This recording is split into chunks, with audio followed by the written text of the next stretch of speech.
In the unforgiving heat of the Montana Territory, 1887, mercy was a currency more expensive than gold. Most men held onto it tight, fearful that kindness would get them killed. But Silas Vance was not most men. He was a man carved out of granite and regret. A man who owned the largest stretch of land in the valley but had an empty house. When a ragged woman collapsed at his fence line, whispering 6 words that would change history, "We haven't eaten in 5 days." Silas didn't just hand her a loaf of bread. He handed her a future. But he didn't know that she was carrying a secret that could burn his empire to the ground. This isn't just a story about hunger. It's a story about the blood we spill for the ones we love. The sun over the Iron Ridge Ranch didn't just shine. It hammered the earth. It turned the soil into a fine, choking powder that coated the throat and stung the eyes.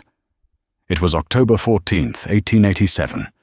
The locals in Dry Creek often said that if the devil had a summer home, it was right on the border of Silas Vance's property.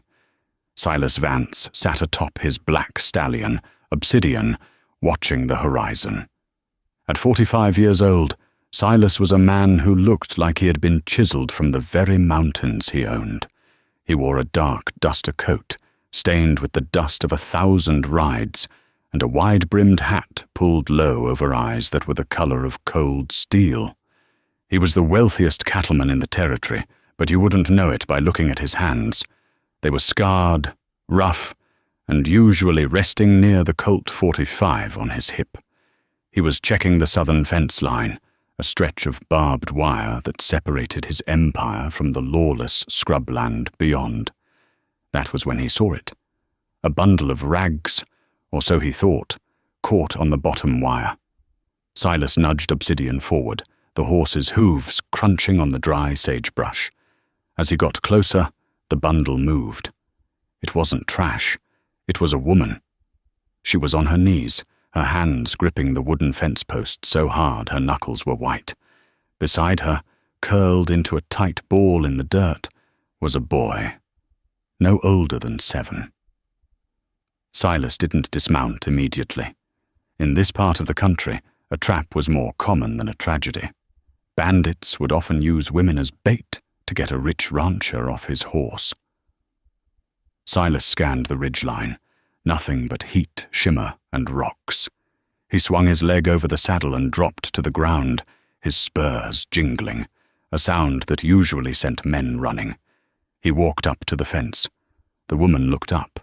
Her face was gaunt, the skin tight against her cheekbones. Her lips were cracked and bleeding, but it was her eyes that stopped Silas cold. They weren't fearful. They were furious. They held the defiant spark of someone who refuses to die. "You're trespassing," Silas said, his voice a low rumble. It wasn't a threat, just a statement of fact. The woman tried to stand, but her legs failed her. She slumped against the post. She looked at the boy sleeping, or unconscious, in the dirt, then back at Silas. She didn't ask for money. She didn't ask for a ride. She leaned forward, her voice a dry rasp that sounded like dead leaves dragging over stone. "We haven't eaten in 5 days." Silas looked at the boy. The child's breathing was shallow. He looked back at the woman.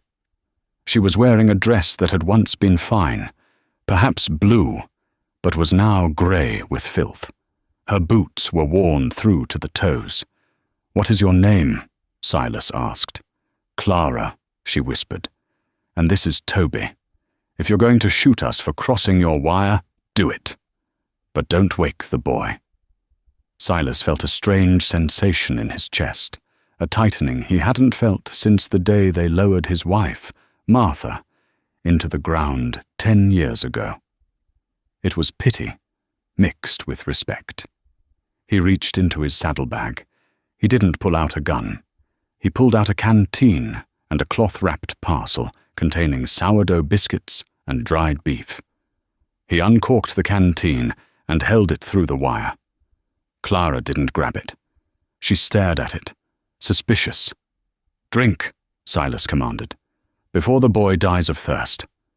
She took it, her hands shaking. She didn't drink first. She crawled to the boy, lifted his head, and tipped the water into his mouth. Only after the boy coughed and swallowed did she take a sip herself. Silas watched her. He saw the way she prioritized the child. He unlocked the gate. "Get up," he said. Clara wiped her mouth. "We have nowhere to go.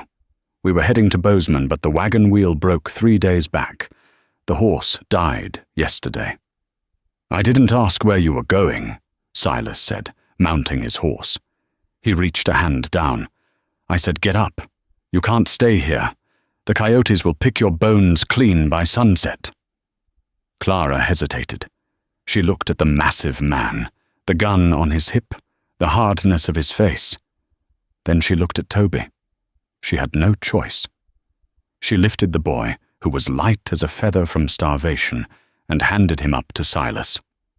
Silas settled the boy in front of him on the saddle. Then he pulled Clara up behind him. "Hold on," he grunted. As they rode toward the main house of the Iron Ridge Ranch, Silas Vance had no idea he had just allowed a Trojan horse into his fortress. He thought he was saving a beggar. He didn't know that Clara carried a letter in her pocket, a letter signed by the man who had sworn to kill Silas Vance. The Iron Ridge Ranch was a sprawling kingdom.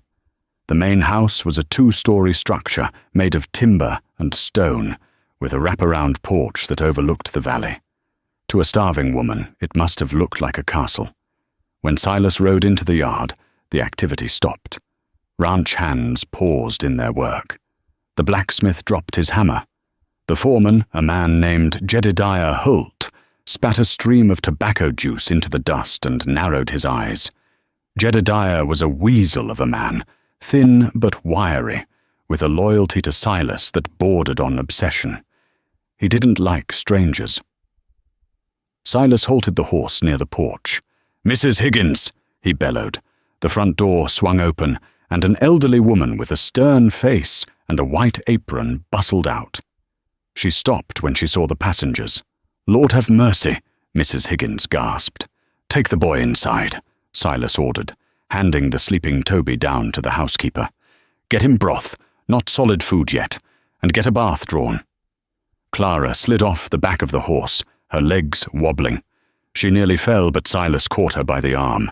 His grip was iron strong. "Thank you," she breathed. "Jedediah," Silas barked. The foreman walked over, eyeing Clara with deep suspicion. "Boss, you picking up strays now?" "She works here now," Silas said, surprising even himself. "Put her in the guest cabin near the creek. She can help Mrs. Higgins in the kitchen once she's got her strength back." Jedediah sneered. "She looks like trouble, Silas. Look at her hands. Those ain't working hands. Those are city hands. What's a city woman doing walking the Badlands without a horse?" Clara stiffened. She hid her hands in the folds of her dress. "I can work," she said, her voice gaining a little strength. "I can cook, I can clean. I'll earn my keep." Silas looked at her. Jedediah was right. Her accent wasn't local. It was refined, Eastern, maybe St. Louis or Chicago. "Get her settled," Silas said, dismissing the conversation. He turned to lead his horse to the stable, but stopped. "And Clara?" She turned back. "If I find out you're stealing from me, I won't call the sheriff. I handle my own justice out here." Clara nodded, her face pale. "I understand." For the next 3 days, Clara and Toby stayed in the small cabin. Mrs. Higgins brought them food, stews, fresh bread, milk. Color returned to Toby's cheeks. He was a bright, energetic boy who quickly took to chasing the barn cats. Clara, however, was quiet. She worked hard. She scrubbed the floors of the main house until her knees were raw. She peeled potatoes until her fingers cramped. She kept her head down. But at night, when the ranch was asleep, Clara didn't sleep. On the 4th night, a storm rolled in over the mountains. Thunder shook the valley floor. Inside the main house, Silas sat in his study, poring over ledgers. The cattle market was down, and he was bleeding money. He needed to secure the water rights to the northern creek, but the deed had been lost in a fire at the county clerk's office years ago. Suddenly, his study door creaked open. Silas didn't look up. "I didn't call for coffee, Mrs. Higgins." "It's not Mrs. Higgins." Silas looked up. Clara stood there. She was clean now, wearing a simple calico dress Mrs. Higgins had found for her. Her hair was washed, falling in soft waves around her face. She was beautiful, strikingly so, but her eyes were still haunted. "What do you want, Clara?" Silas asked, leaning back in his chair. "I came to thank you," she said, stepping into the room. "Toby." He smiled today, for the first time in months. "I didn't do it for the thanks," Silas said. "I did it because I'm not a monster." Clara walked closer to the desk. She saw the map spread out. She saw the circled area marked North Creek, disputed. Her breath hitched, a tiny, almost imperceptible sound. Silas was a predator. He noticed everything. His eyes snapped to hers. "What is it?" "Nothing," she said quickly, too quickly. I just wanted to ask if there was any extra work. Sewing, perhaps?" Silas stood up. He walked around the desk, towering over her. The air in the room grew heavy. "You recognized that map?" Silas said softly. "No, I didn't. I don't know anything about maps." "You're a terrible liar, Clara." Silas took a step closer. "Jedediah was right. You aren't a farm girl. You speak like a schoolteacher, and you walk like a lady. Who are you running from?" Clara trembled. She reached into her pocket, her fingers brushing against the letter she had hidden there. The letter that confirmed her identity. "I'm just a widow," she lied. "My husband died in the gold fields. We were trying to get home." Silas studied her face for a long moment. The tension was electric. He wanted to believe her. God help him. He wanted to believe her because, for the first time in 10 years, he didn't feel lonely when she was in the room. "Go to bed, Clara," he said finally, turning his back on her. "But know this. The past has a way of catching up to people out here. And when it does, it usually brings a gun." Clara fled to the room. As she ran back to her cabin through the rain, she clutched the letter to her chest. She hadn't told him the truth. Her name wasn't just Clara. She was Clara Thorne, and her father was Cole, Jameson Thorne, the man who claimed he owned the Iron Ridge Ranch, and the man who had sent her here to find the weakness in Silas Vance's armor. But as she looked at the light in Silas's window, she realized a terrifying truth. She wasn't finding his weakness. She was beginning to fear that he was becoming hers. The next morning, the trouble arrived. It came in the form of 4 riders on the horizon. They weren't cowboys. They were hired guns, and leading them was a man with a silver star pinned to his chest, Sheriff Lozano, a man known to take bribes from the highest bidder. Silas was in the corral breaking a new colt when Jedediah came running. "Riders, boss, it's Lozano, and he's got the bounty hunter, One-Eyed Jack, with him." Silas cursed. He grabbed his rifle from the fence post. "Get the boys ready." The riders galloped into the yard, dust billowing.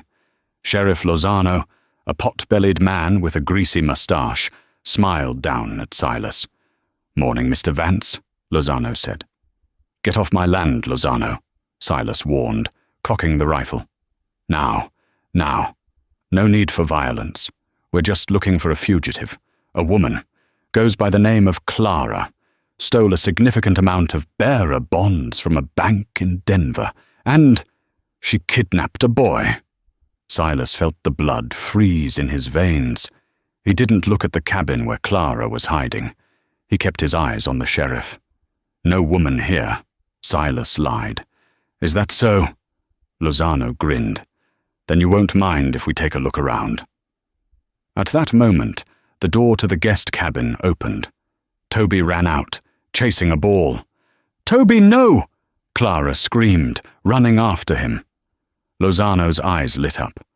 "Well, well, looks like the rancher has a soft spot for thieves." "Grab her!" Lozano shouted to his men. "Touch her and you die!" Silas roared, raising his rifle. The standoff had begun. The air in the ranch yard was so thick with tension, it felt like it could crack bone. Silas stood like a granite statue, his rifle leveled at Sheriff Lozano's chest. Behind Silas, Jedediah and 6 other ranch hands emerged from the bunkhouse and barn, weapons drawn. They formed a protective semicircle around their boss. Lozano's greasy smile faded. He did the math. 4 men against 8 hardened ranchers on their own turf. "You're making a mistake, Vance," Lozano spat, his hand hovering near his holster. "Harboring a fugitive is a federal offense. That woman robbed the First National Bank of Denver. And the boy is property of the state." "The boy is a child, not cattle," Silas growled. "And this is my land. Out here, the only law that matters is the one holding the biggest gun. Right now, that's me." The bounty hunter, one-eyed Jack, a scarred brute of a man with an eye patch over his left eye and a reputation for bringing in corpses rather than prisoners, shifted impatiently in his saddle. He didn't care about jurisdiction. He only cared about the reward money pinned to Clara's head. "Enough talk," Jack snarled. He whipped his pistol out with terrifying speed. He didn't aim for Silas. He aimed for Clara, who was crouching near the cabin door, shielding Toby with her body. Bang! The shot echoed across the valley like a cannon blast. But Clara didn't fall. Silas had moved faster than thought.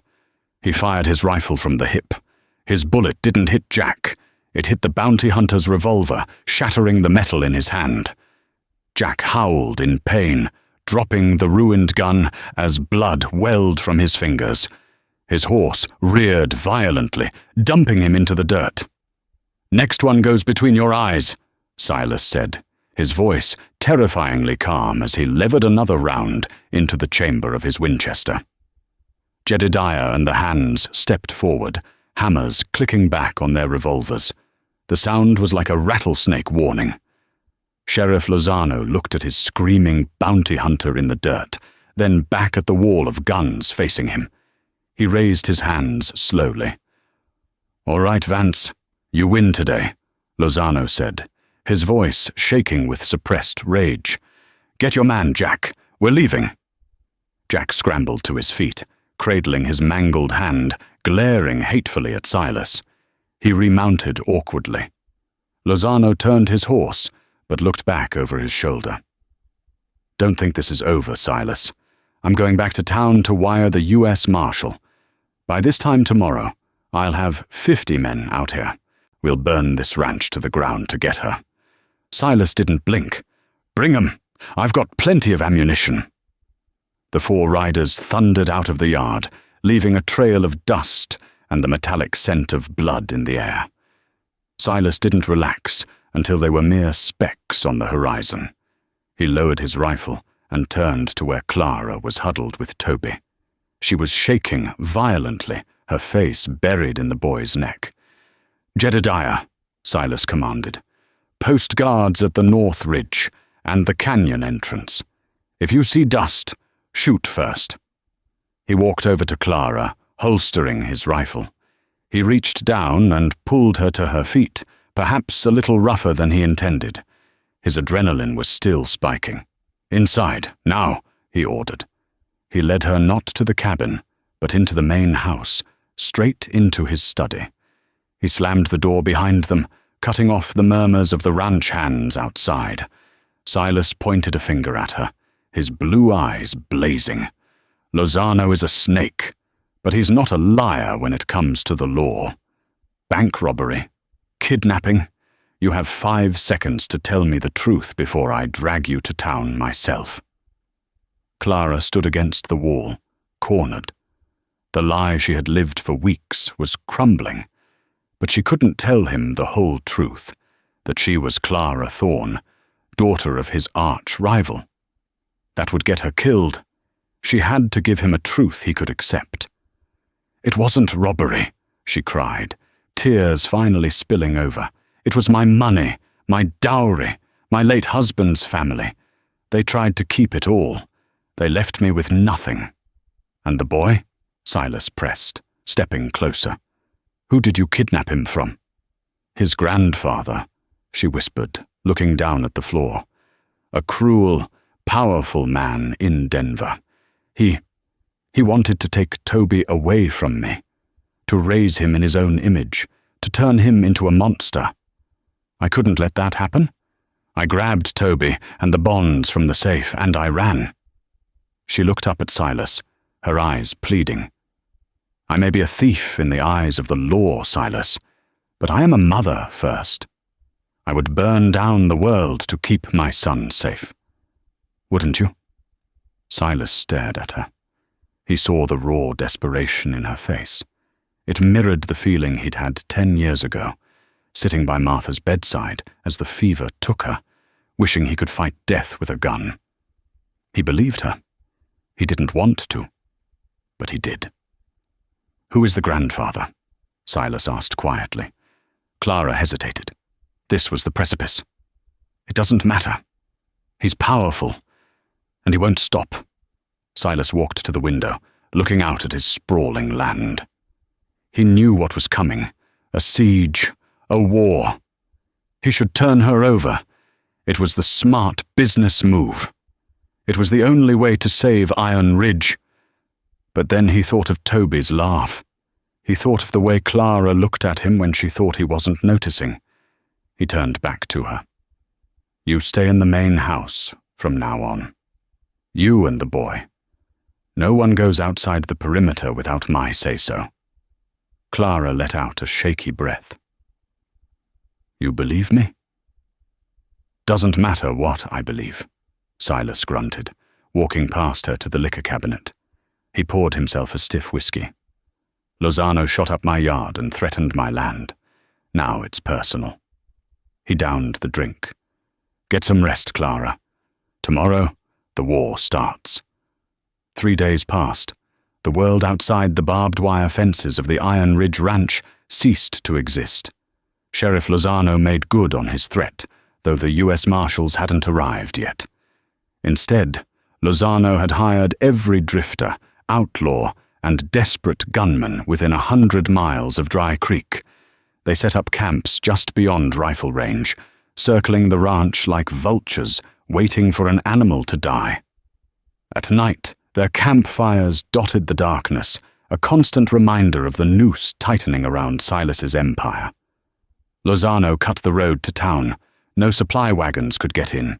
No beef shipments could get out. He was trying to starve them out, to bleed Silas dry of both money and patience. Inside the ranch, the atmosphere was suffocating. The summer heat grew more intense, mirroring the rising tempers of the men. Silas was everywhere. He rode the perimeter 4 times a day, checking defenses, repositioning men. He slept 4 hours a night, usually in his chair in the study, his rifle across his knees. Clara and Toby were prisoners in the big house. Clara tried to keep Toby occupied, teaching him to read in the parlor, playing quiet games. But the boy could feel the fear dripping from the walls. "Are the bad men going to hurt Mr. Silas?" Toby asked on the second evening, looking out the window at the distant fires. Clara pulled him away from the glass. "No, sweetie. Mr. Silas is the strongest man there is.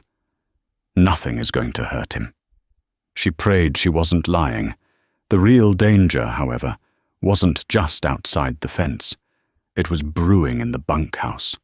The ranch hands were loyal to Silas, but they were practical men. They hadn't signed up to die for a stranger, especially one carrying a bounty that could buy a small farm back east.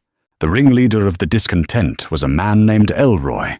He was a younger hand, ambitious and saddled with gambling debts in town. He watched Clara with eyes that held no respect, only calculation. On the third night of the siege, Silas found Clara sitting on the porch swing in the dark. The air was cooler, smelling of sage and distant wood smoke.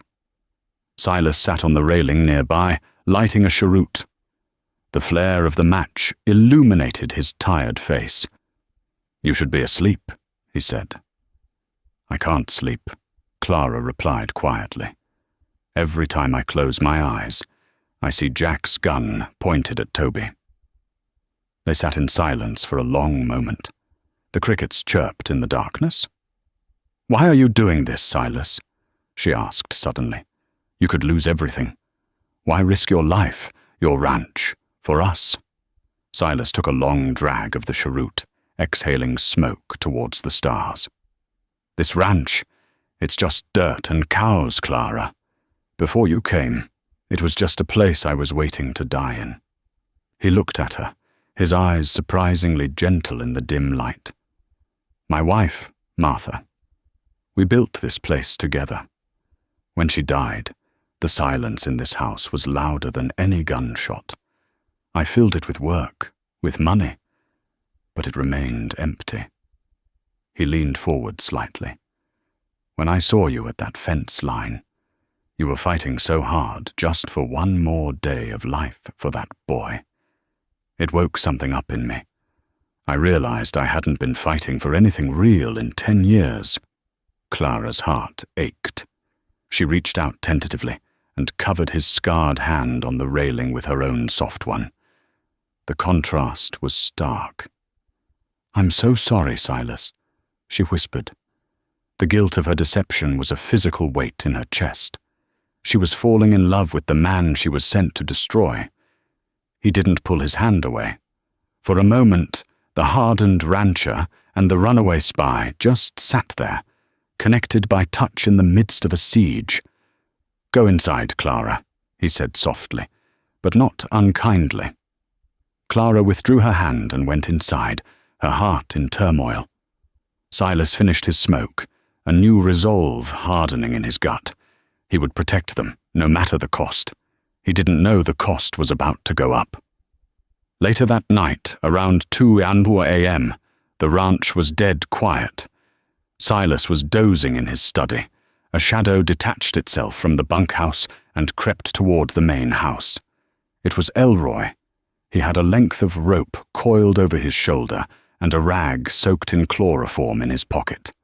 Lozano had gotten word to him. "Bring her out alive tonight, and the $5,000 bounty is yours alone." Elroy slipped through the kitchen door, which Mrs. Higgins had neglected to bolt. He moved silently through the dark house toward the guest room where Clara slept. He eased the bedroom door open. Clara was asleep, her dark hair fanned over the pillow.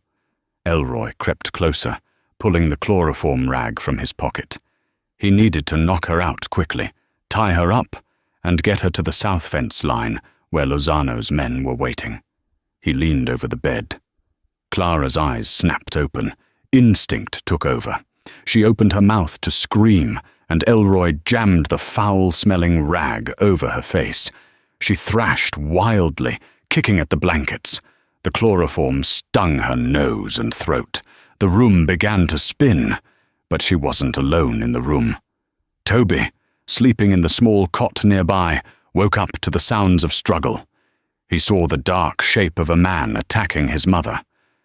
Toby screamed, a high, piercing shriek of pure terror that cut through the silent house. Elroy cursed violently. "Shut up, you little brat!" He backhanded the boy, sending Toby sprawling. The scream was enough. Down the hall, in the study, Silas Vance's eyes snapped open. He didn't need to think. He grabbed the Colt 45 from his desk and sprinted toward the sound. Elroy heard the heavy boots thudding down the hallway. He abandoned the groggy Clara and fumbled for his own gun, turning toward the bedroom door just as Silas kicked it open. Silas stood in the doorway, silhouetted by the moonlight from the hall, looking like the avenging angel of death itself. He saw Clara gasping on the bed, saw Toby crying on the floor with a bloody lip. He saw Elroy raising a pistol. Silas didn't hesitate. He fired. The shot roared in the confined space. Elroy was thrown backward against the wall, clutching his shoulder, his gun clattering to the floor. Silas strode across the room, kicked Elroy's gun away, and grabbed the traitor by the front of his shirt, hauling him off his feet and slamming him against the wall. "You touch them inside my house?" Silas snarled, his face inches from Elroy's. "You Judas!" Jedediah burst into the room a second later, lantern in hand, followed by Mrs. Higgins with a shotgun. "Boss! What happened?" Jedediah yelled. "Elroy tried to take her," Silas spat, throwing the bleeding man to the floor. "He sold us out to Lozano." Silas stood over the whimpering ranch hand, his chest heaving. He raised the Colt, intending to finish it. Out here, betrayal was a capital offense. "Silas, no!" Clara cried out, her voice thick from the drugs. She stumbled off the bed, grabbing his arm. "Don't kill him! Not in front of Toby!" Silas looked at Clara, then at the terrified boy in the corner. He slowly lowered the hammer of his gun. "Jedediah," Silas grated out, "take this piece of filth to the barn. Tie him up, tight. If he makes a sound, gag him." Jedediah grabbed Elroy by his collar and dragged him out. Silas looked at Clara. She was trembling, holding Toby close. The danger wasn't just outside anymore. The rot was inside the walls. "Get dressed," Silas said, his voice icy cold. "Pack only what you can carry. We can't stay here. If Elroy turned, others might too. Lozano is squeezing too hard." "Where are we going?" Clara asked, terrified. "The high country," Silas said, looking toward the dark mountains that loomed behind the ranch. "I have a hunting cabin up near the timberline. Lozano's men won't find us there easily. It's the only way to keep you safe." As Clara packed desperately, Silas went to his study safe. He pulled out stacks of cash and a heavy canvas sack of gold coins, his emergency fund. He knew that by taking them into the mountains, he was effectively abandoning the Iron Ridge Ranch to Lozano. He was giving up his kingdom to save the woman and boy who had invaded it. But as he watched Clara comfort her son, he realized something else. The ranch was just land. This, the feeling in his chest when he looked at them, this was something worth dying for. An hour later, under the cover of darkness, 3 riders slipped out the back gate of the ranch, heading not for the open plains, but up the treacherous, winding goat paths into the savage heart of the mountains.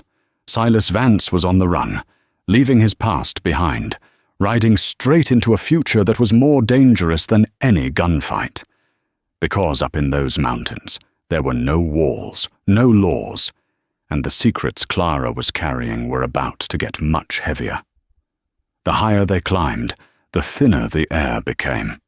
The heavy, suffocating heat of the valley floor was replaced by a biting chill that seeped through their coats. They were ascending into the Devil's Spine, a jagged range of peaks where the pine trees grew twisted and the wind sounded like a woman weeping. Silas led the way on obsidian, picking a path through loose shale and steep switchbacks that would have broken a lesser horse's legs. Clara rode behind him on a sturdy mare Silas had saddled for her, with Toby clinging to her waist, his face buried in her back against the wind. They rode for 6 hours in silence, the only sounds the clatter of hooves and the heavy breathing of the animals. They were climbing above the world, leaving the law, the ranch, and the betrayal far below in the dust. By the time they reached the cabin, the sun was dipping behind the peaks, painting the snow-capped summits in violent shades of bruised purple and blood red. The cabin, which Silas called the Eagle's Nest, was a rough-hewn structure built of logs as thick as a man's torso. tucked under a granite overhang that protected it from the avalanches. It was invisible from the valley floor. "We're here," Silas said, dismounting. His voice sounded loud in the stillness. He helped Toby down. The boy's legs were stiff, and he stumbled. Silas caught him, his large hands surprisingly gentle. "Easy, son. Walking on the ground takes a minute after a ride like that." Clara slid off her horse, shivering. She looked at the desolate beauty around them. "Will they find us here?" Silas began uncinching the saddles. "Lozano won't. He's a town dog. He doesn't know the mountains. Jack might try, but the wind up here scrubs tracks clean in an hour. We're safe for now."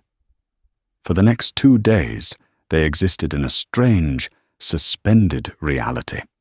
The cabin was small, just one room with a stone hearth, a loft for sleeping, and a table. It forced an intimacy that was both terrifying and intoxicating. Silas, stripped of his ranch and his army of workers, was no longer the distant boss. He was a man who chopped wood, hauled water from the icy spring, and skinned the rabbits he snared for their dinner. Clara, stripped of her fear and the need to run, began to bloom. She cooked over the open fire, filling the cabin with the smells of roasting meat and pine resin. She mended Silas's torn coat by the light of the fire. On the second night, a heavy snow began to fall, sealing them in. Inside, the fire roared. Toby was asleep in the loft. Silas sat in a rough wooden chair, cleaning his rifle. Clara sat on the bearskin rug near the hearth, watching the flames. "You never asked about the scar," Silas said suddenly, not looking up from the gun. He touched the jagged white line that ran from his jaw down his neck. Clara looked at him. "I didn't want to pry." "It was a fire," Silas said, his voice low and dangerous. 10 years ago. My wife, Martha. She loved gardening. We had a flower garden near the south barn. There was a drought that year. A man, a rival rancher, dammed the creek upstream to squeeze us out. Everything dried up. Silas paused, his knuckles white on the rifle stock. One spark, that's all it took. The dry brush went up like oil. I tried to get Martha out of the garden. I got this scar pulling her burning dress off, but I wasn't fast enough. Clara felt the blood drain from her face. Her heart hammered against her ribs like a trapped bird. "Who was the man?" she whispered, though she already knew the answer. She felt sick. Silas looked into the fire, his eyes filled with a decade of hate. "Colonel Jameson Thorne. He owns the Double T Ranch north of here. He killed my wife as surely as if he'd shot her. I swore if I ever saw a thorn on my land, I'd bury them." Clara stopped breathing. Colonel Jameson Thorne, her father, the man who had sent her to Iron Ridge, the man who had told her Silas Vance was a thief who had stolen the water rights, the man who had manipulated her into spying. She was the daughter of the monster who had killed his wife. "Clara." Silas looked at her, noticing her pallor. "I didn't mean to frighten you. That's in the past. Thorne is old and rotting in his mansion in Denver now." Clara stood up abruptly, her hands shaking. I need some air." "It's freezing out there," Silas said, standing up. "Just for a moment." She rushed to the heavy wooden door and pushed it open, stepping out into the swirling snow. The cold hit her like a slap, but she welcomed it. She needed to freeze the guilt out of her veins. She couldn't tell him. Not now. Not when he looked at her with that growing warmth. If he knew she was a thorn, the mercy would vanish. He would see her as the enemy. She hugged herself, tears freezing on her cheeks. Suddenly, a warm weight settled over her shoulders. Silas had followed her out, draping his heavy wool coat over her. He turned her around to face him. The snow caught in his dark hair and eyelashes. He looked rugged and terrifyingly handsome. "You're shaking," he said. "I'm scared, Silas," she sobbed, the truth half escaping. "I'm scared of what happens when the snow melts, when the world comes back." "Let it come," Silas said roughly. He reached out, his calloused thumb wiping a tear from her cheek. "I've got nothing left down there, Clara. The ranch, it's just wood and stone. Up here, this is the first time I've felt alive since the fire." He looked at her lips. The tension that had been building for days snapped. "Clara," he groaned. He leaned down and kissed her. It wasn't a gentle, tentative kiss. It was hungry, desperate, acclaiming. It tasted of wood smoke and winter. Clara clung to him, kissing him back with equal desperation. She kissed him to stop the truth from coming out. She kissed him because she loved him, and because she knew that when he found out who she was, he would never touch her again. For that one night, in the eye of the storm, there were no lies. Only the fire, the snow, and two broken people trying to heal each other. But the snow was already stopping, and down in the valley, one-eyed Jack had found a broken horseshoe on the trail. He was smiling. The morning sun dazzled off the fresh snow, blinding in its intensity. The piece of the eagle's nest felt fragile, like thin ice. Silas was outside early, chopping firewood. The rhythmic thwack-crack of the axe echoed through the silent trees. He felt stronger than he had in years. He had a reason to swing the axe. He had a woman inside making coffee and a boy who looked at him like he was a hero. He paused to wipe sweat from his brow, despite the cold. He looked at the tree line. A flock of crows burst from the pines about 200 yards down the slope. Silas went still. He was a creature of the wild. He knew crows didn't fly for no reason. Something had disturbed them. He didn't run. He didn't panic. He calmly set the axe into the stump and walked toward where his rifle was leaning against the cabin wall. "Don't reach for it, Vance." The voice came from the trees to his left. A rasping, hateful sound. Silas froze. He recognized the voice. One-eyed. Jack stepped out from behind a massive pine tree. He looked like a demon. His face was wind-burned, his coat was tattered, and his bandaged hand was stained with dried blood. In his good hand, he held a long-barreled Colt revolver, leveled directly at Silas's heart. "You're a hard man to kill, Jack," Silas said calmly, not moving his hands from his sides. "And you're a hard man to track," Jack sneered, limping closer. "Took me 3 days to find that game trail you used. But money has a distinct smell." "Lozano isn't paying you enough for this," Silas said. "Turn around, Jack. You can't carry a body down that mountain alone." Jack laughed, a dry, hacking sound. "Oh, I ain't here for the bounty on you, Vance. I'm here for the girl. And the bonus." "There's no girl here," Silas lied. "Stop it," Jack spat. "I know she's in there, and I know you've been playing house with her, which makes this next part real funny." Jack took another step closer, his one good eye gleaming with malice. "Did she tell you, Silas? In between the kisses and the sob stories, did she tell you her name?" Silas frowned, a flicker of doubt entering his mind. "Her name is Clara." "Clara what?" Jack taunted. "Clara Smith? Clara Jones?" Jack grinned, showing yellow teeth. "It's Clara Thorne, Colonel Jameson Thorne's youngest daughter." The world stopped at. The silence of the mountain roared in Silas's ears. "You're lying," Silas whispered. "Am I?" Jack chuckled. "Why do you think she ran to your land? Why do you think she knows exactly how to play you? Her daddy sent her. The old colonel wants your water rights, and he sent his pretty little girl to honey-trap the lonely widower." Silas felt a physical blow to his chest, harder than any bullet.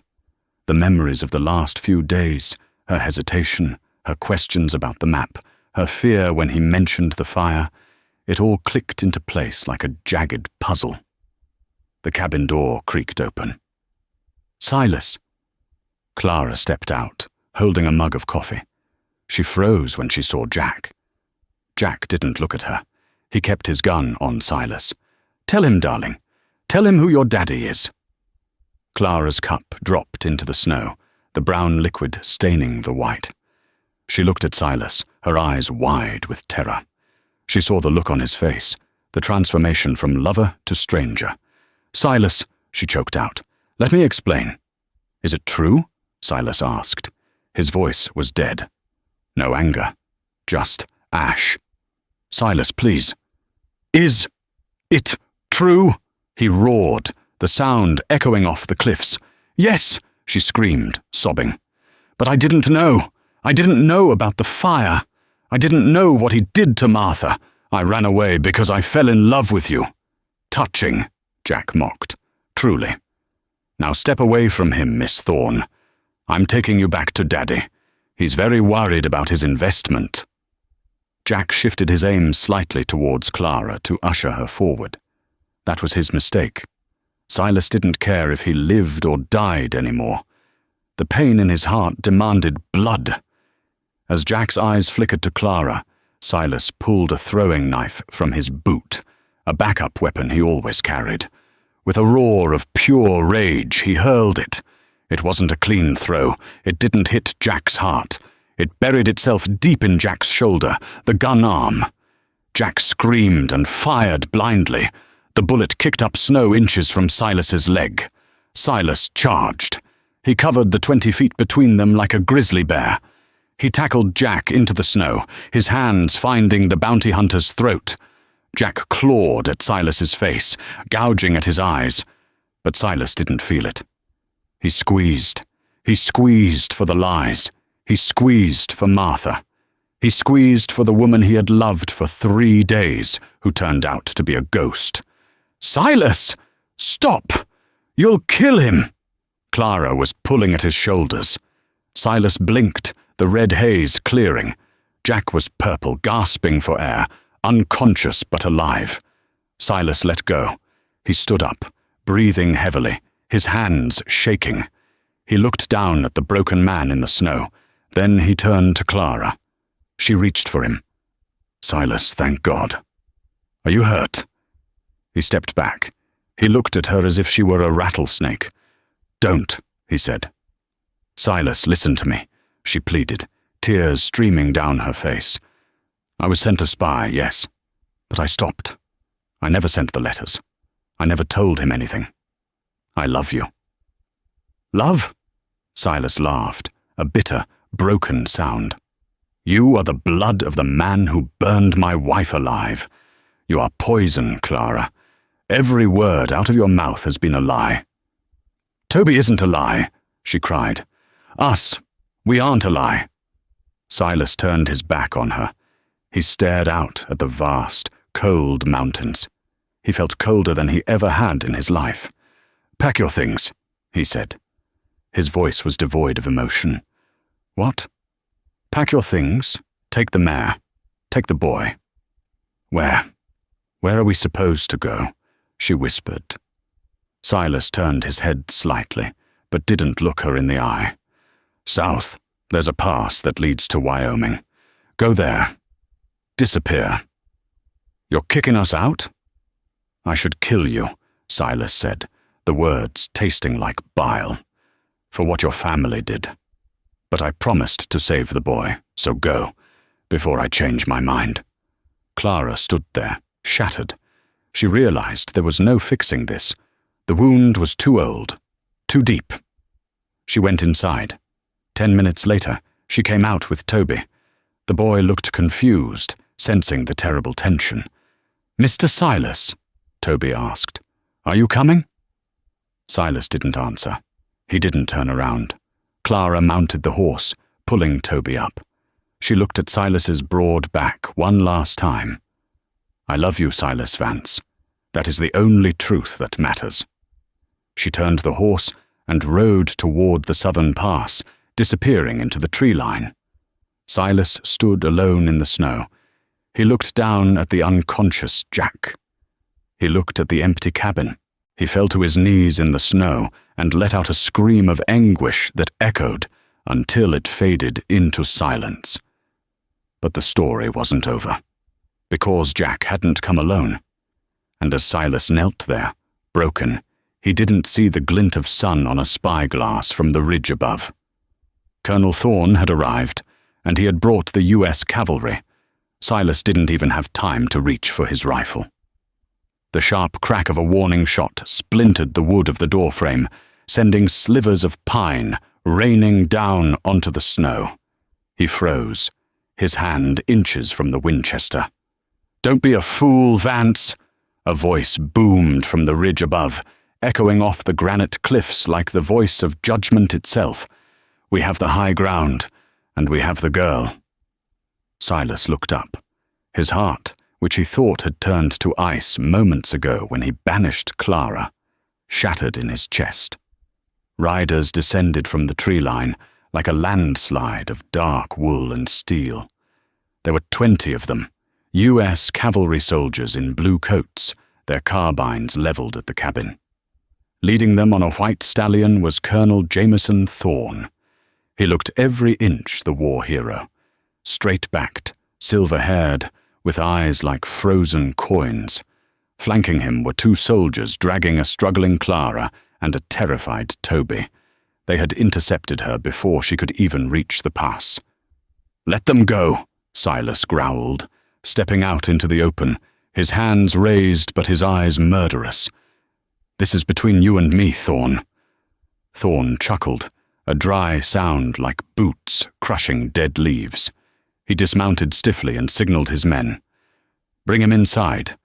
It seems we have a business transaction to conclude." Moments later, the small cabin was crowded and smelling of wet wool and gun oil.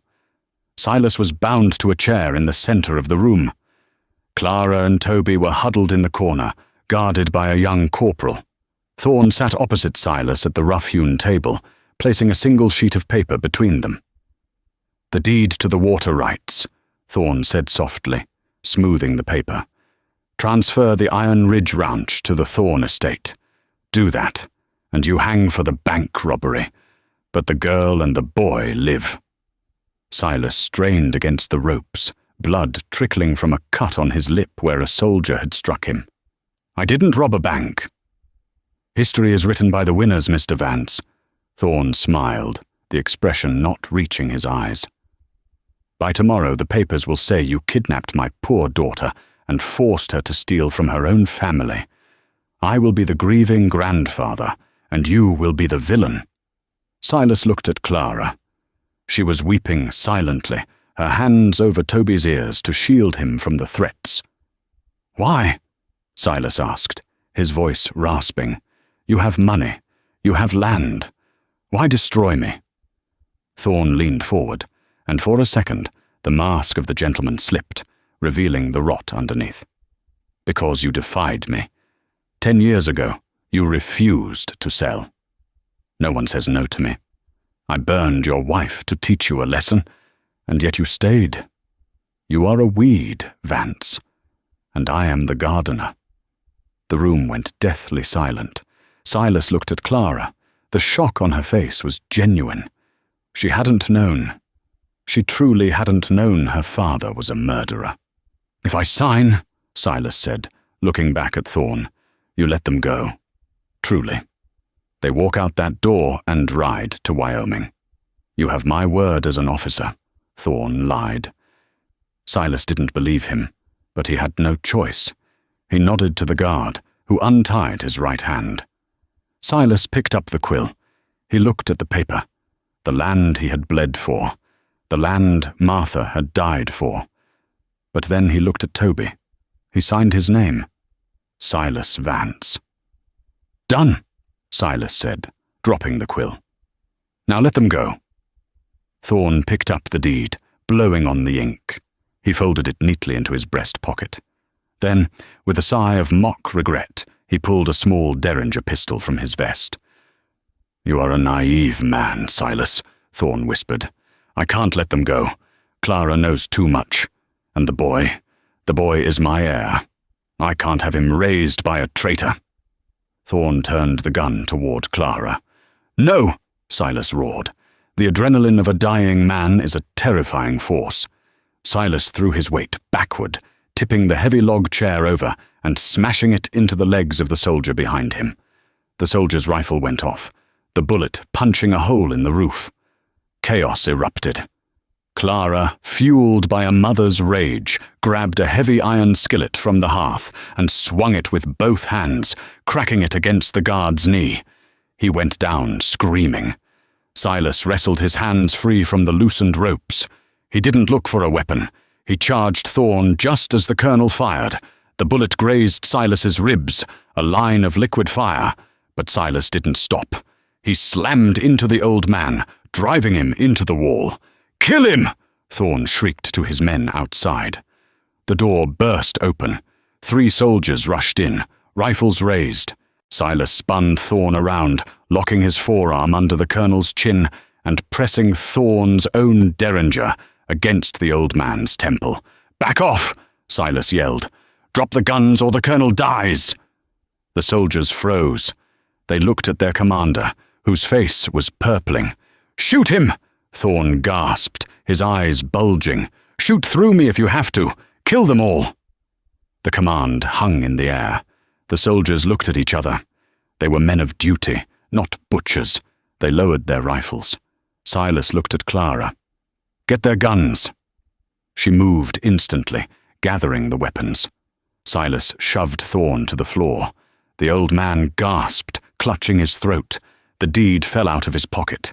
Silas picked it up and tossed it into the roaring fireplace. "Your legacy is ash," Silas said, watching the paper curl and blacken. He turned to Clara, ignoring the blood on his shirt, and pulled her into his arms. "I'm sorry," he whispered into her hair. "I'm so sorry I ever doubted you." And that is how the legend of Iron Ridge ends. Silas Vance didn't conquer the West with his gun, but by breaking the rancher's cardinal rule. Trust no one. When Clara whispered, "We haven't eaten in 5 days," she wasn't just asking for bread. She was offering Silas a chance to save himself. The colonel died chasing power, but Silas built a legacy of people. It reminds us that while fences keep the world out, they also lock us in. Sometimes, the bravest thing a man can do isn't pulling a trigger. It's opening the gate. If this story of redemption moved you, please hit that like button to help us share these stories. Question of the day. Was Silas right to forgive Clara so quickly after her betrayal? Let me know in the comments. Don't forget to subscribe and ring the bell for next week's saga about a sheriff forced to arrest his own brother. Thanks for watching, and remember, keep your fences strong, but your heart open.